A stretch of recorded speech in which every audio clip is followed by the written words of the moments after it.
देव भगवान की जय, प्यारे कृष्ण कन्हैया लाल की जय। शंका समाधान। हमारा विषय चल रहा है ज्ञान गंगा। परमहंस स्वामी श्री अड़गड़ानंद जी के प्रवचन के आधार पर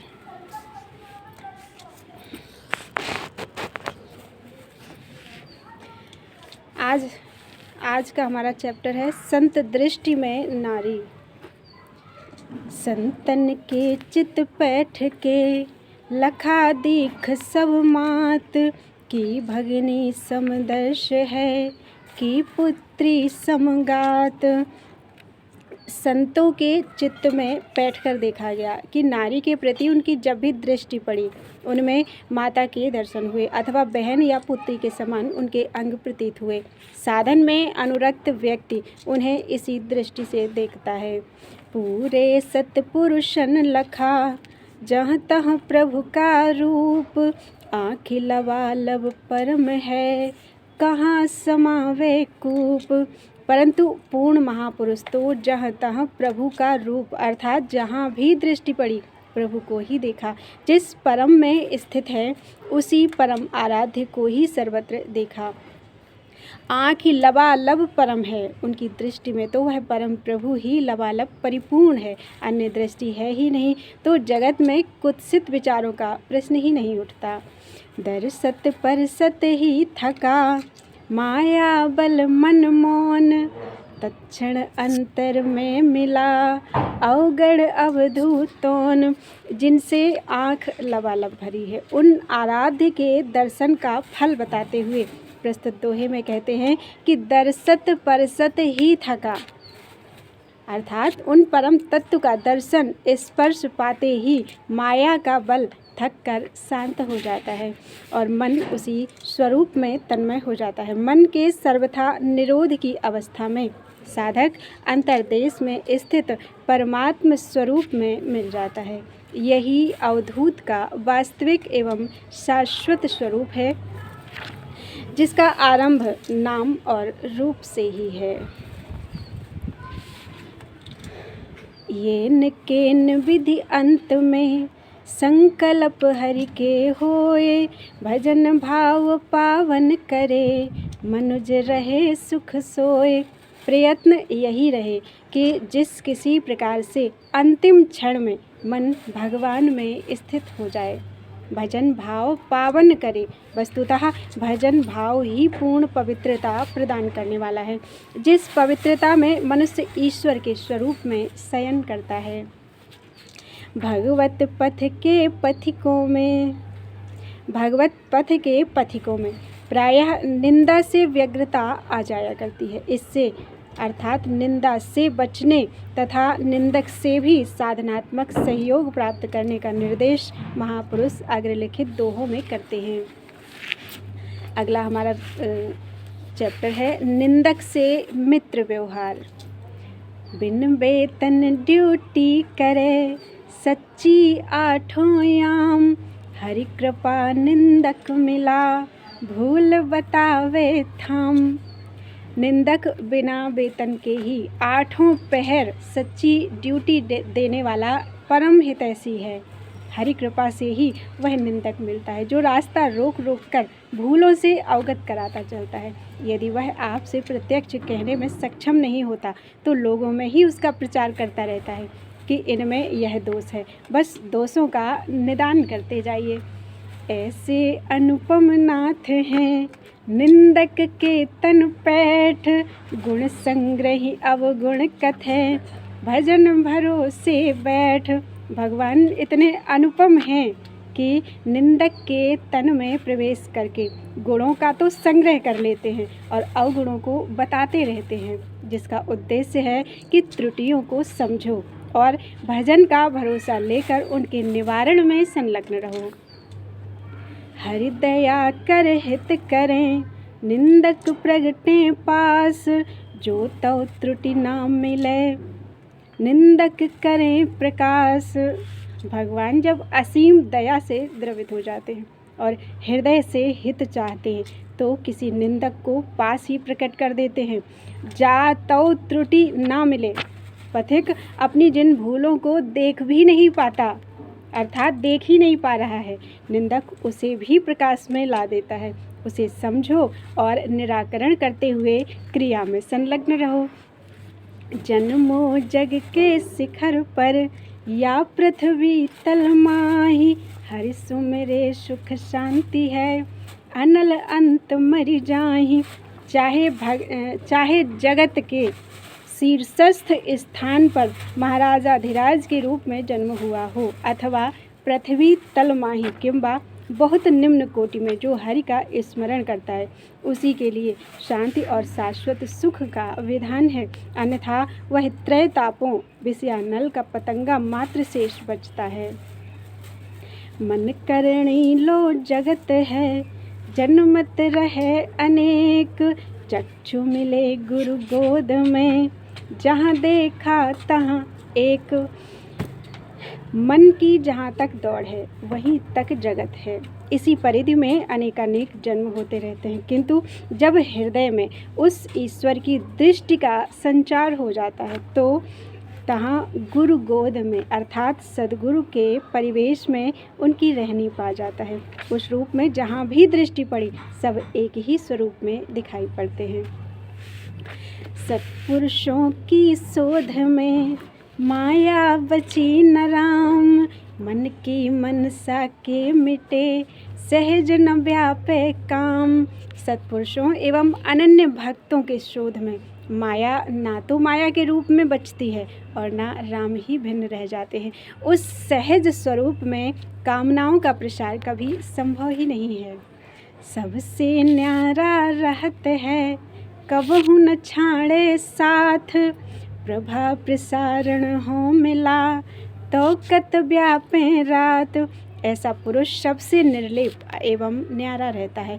जब वह चराचर के प्रकाशक प्रभाव प्रसारण से ही मिल चुका, प्रभाव प्रसारण से ही जा मिला, तो कत व्यापे रात, फिर जगत रूपी रात्रि उसे आवृत नहीं कर पाती। अभिनय कारण ही लखे, माया मौलिक जीव, आयु दिन में चेतिए, तो जन प्रतिपाले पीयू। यह दुस्तर माया ईश्वर के मौलिक अंश जीवात्मा को अपने अभिनय के लिए फंसाती रहती है। जो मानव अपनी आयु के दिन रहते रहते चेत जाता है, ऐसे भाविक भक्त का प्रतिपालन प्रभु अवश्य करते हैं, जिसका परिणाम परम कल्याण है। माया अभिनय कारणे, कटक संहारे धाय, काम क्रोध अंधियार भट, मोह धरा तल जाए। अपने स्वभावगत अभिनय के लिए पथिकों के व्यवधान के रूप में माया अनेक कंटक का संचार करती है। काम क्रोध लोभ इत्यादि सुभटों के साथ मोह का संचार कर ओम हरि समग्र अंतःकरण को आच्छादित करके यह नारकीय परिणामों का सृजन करती है। वीर विजेता बावला, सब जग त्यागी राग, विकल विरह अनुभव निरत, ताहि सलोने भाग। जो पुरुष वीर विजयासी अनुराग निरत एवं विरही हैं, कामनाओं का त्याग करके अनुभव में अनुरक्त हैं, उनके लिए माया कल्याण कारिणी बन जाती है। ऐसे ही पुरुषों का भाग्य सराहनीय है।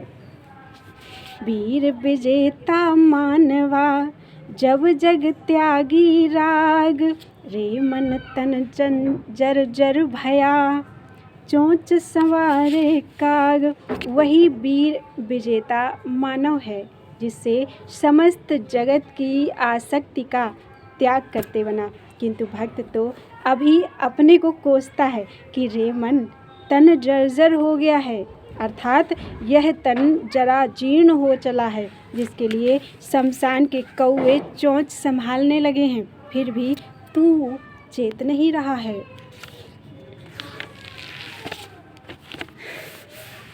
भाव का महत्व। भाव हरि के पद सुने, भावे प्रीतम पाए, अड़गड़ मन भावी मिटे, जो मन भाव समाए। भाव ही हरिपदों का श्रवण कराता है। भाव ही हरिपदों का श्रवण कराता है। भाव से ही उस परम प्रियतम की उपलब्धि संभव हो जाती है। भावे विद्यते देव, भाव में तो वह क्षमता है कि अदृश्य परमात्मा को भी प्रकट कर देता है। मूर्धन्य महापुरुष कहते हैं कि मन यदि भाव में स्थित हो जाए तो उसके अंतराल की भावी भी मिट जाती है।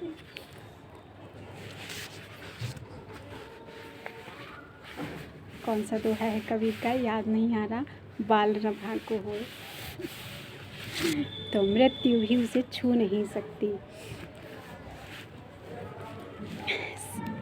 सद्गुरु महिमा।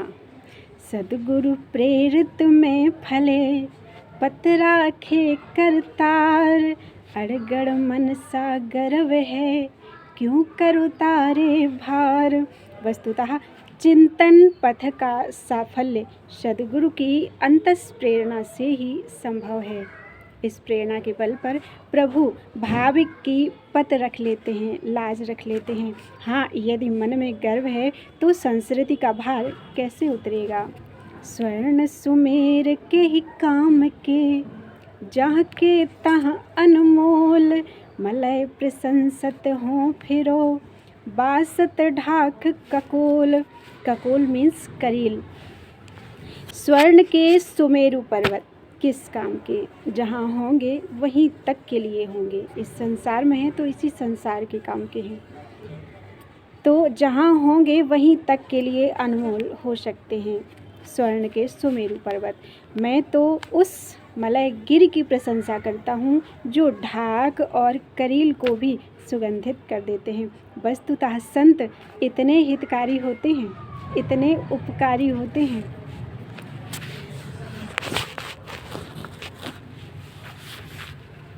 मायातल। बिना इष्ट जीते नहीं, नख सिख इंद्री भूत। किए कल्पना कब लहे, बांझ सलोना पूत। बिना इष्ट की कृपा के केवल ब्रह्म ज्ञान कथन मात्र से नख से शिखा पर्यंत भौतिक संस्कारों पर आधिपत्य नहीं होता। भला केवल कल्पना द्वारा बांझ ने कब सलोना पुत्र प्राप्त कर लिया है। अर्थात कल्पना से कुछ नहीं होता, अतः साधना एवं उसकी पूर्ति कराने वाले सद्गुरु दोनों ही आवश्यक हैं। आशीष अंतर में सदा, दात दीन मुनिराई। अड़गड़ अंतर ना फले, कैसे छूटे काई। एक साधक की दशा पर महापुरुष इंगित करते हैं कि दात दीन मुनिराई, अर्थात गुरुदेव अंतर्देश से आशीर्वाद के रूप में विशिष्ट वस्तु देते रहते हैं, किंतु यदि मन में लगन के साथ पकड़ ना हो, आदेशों का पालन ना हो, तो भला संचित की वह काई कैसे छूटे। माया बिल्ली सब कहे, हर दिल्ली का ताज। दिल दिल्ली अब सून है, अड़गड़ बिल्ली राज। माया बिल्ली सब कहे। संतों ने माया को प्रायः बिल्ली की उपमा दी है। लोकोक्ति भी है, बहुते बचायो बिलारी चहे झपटी। इसी तरह हरि को भी दिल रूपी दिल्ली का सिरताज कहा जाता है, किंतु यदि दिल की दिल्ली में माया को सिंहासन आसीन करा लोगे तो भगवान को कहाँ बिठाओगे। ढूंढत आनन खोल के, इंद्री दस जहाँ भोग। तह तह मोह विशेष में, अड़गड़ मानस रोग। जहाँ भी इंद्रियों के भोग हैं, दसों इंद्रियाँ अपने मुंह खोलकर वहाँ वहाँ दौड़ पड़ती हैं और उसका उपभोग करने का प्रयत्न करती हैं। इंद्रियाँ जहाँ जहाँ भोग करती हैं तहाँ तहाँ मोह विशेष, वहीं विशेष लगाव हो जाता है। महापुरुष बताते हैं कि यही मानस का भयंकर रोग है। वस्तुतः भोग और उनसे इंद्रियों का लगाव ही मोह का मूल कारण है। लोभ न देखे मात को, तात न जानन जोग। सुहृद नीति वह ना लखे, अड़गड़ लोलुप भोग। जब मस्तिष्क लोभाक्रांत हो जाता है, अर्थात लोभ से आक्रांत हो जाता है, तब माता पिता का संबंध भूल जाता है। मित्रता एवं नीति को भी वह पुरुष त्याग देता है। मदमाता मनवा फिरे, लखे न आखिर अंत, अहंकार बल अंत में, माया रोके संत। मद में मत वाला होकर यह मन इधर उधर इतस्ततः भटकता ही रहता है और इस भटकने के परिणाम सर्वनाश की ओर देखने भी नहीं देता। वस्तुतः अहंकार ही ऐसा शत्रु है जिसके माध्यम से माया संतों को रोका करती है और उन्हें च्युत भी कर देती है। घर त्यागे बन बन फिरे, मदन समाया बान, टूट समाधि फूट चित, अनल कीट समजाग। घर द्वार छोड़ने वाले बन बन ईश्वर चिंतन में सतत प्रयत्नशील साधकों में भी जब मदन समाया पान अर्थात काम का कुत्सित संचार हो जाता है, जो चित्त का केंद्रीयकरण समाप्त हो जाता है, समाधि भंग हो जाती है, यह मन दीपक के कीट पतंगों की तरह तुच्छ हो जाता है, फिर वह भजन नहीं कर पाता। सूर हते संकट करे, माया तो सत धीर, सुख समृद्धि की वासना, बेधि जीव एक तीर। कोई वीर सूरवीर यदि आक्रमण करता है तो पहले सचेत करता है, संकट का आभास पहले से होने लगता है, किंतु जब माया प्रहार करती है तो धैर्य बंधाती है। सुख समृद्धि की वासना रूपी एक ही तीर से अमर सत्ता की ओर उन्मुख जीव को बेध कर गिरा लेती है। गोस्वामी जी भी यही कहते हैं। जोगी तापस सूर कवि, कोविद गुण आगार, केहि के लोभ विडम्बना, कीन्ह न एहि संसार। जोगी हो, तापस हो, शूर हो, कवि हो या कोई भी हो, इस संसार में किसकी लोभ ने विडंबना नहीं कर दी है, अर्थात सभी की कर दी है। गृह परिवार अड़गड़ भय लज्जा करी, अब वो कायर दीख, काम कुसुम की मार से लगे न साची दीख। देखा जाता है कि कोई सुशिक्षित बालक बड़ों से भय एवं कुत्सित विचारों से लज्जा करता है, किंतु कभी वह घोर कायर और लक्षणों से हीन दिखाई देता है। इसका कारण है कि काम कुसुम की मार से लगे न साची सीख, अर्थात काम का प्रहार ही ऐसा है कि सच्ची सीख लागू ही नहीं होती। अतः बच्चों के लिए सत्पुरुषों का सत्संग अतीव महत्वपूर्ण है। काम करावे सो करे, रोक भगत की सीख, त्रैतापों की ज्वाल में मन पतंग की भीख। काम एक ऐसा नशा है कि पुरुष वही करता है जो काम कराता है। उसके चंगुल में फंस जाने पर वह भक्ति पर रोक लगा देता है। त्रैतापों की ज्वाल में मन पतंग की भीख का तात्पर्य है कि मन त्रैतापों में झुलसता हुआ भी पतंगे के समान विषय रूपी ज्वाला की ही कामना करने लगता है।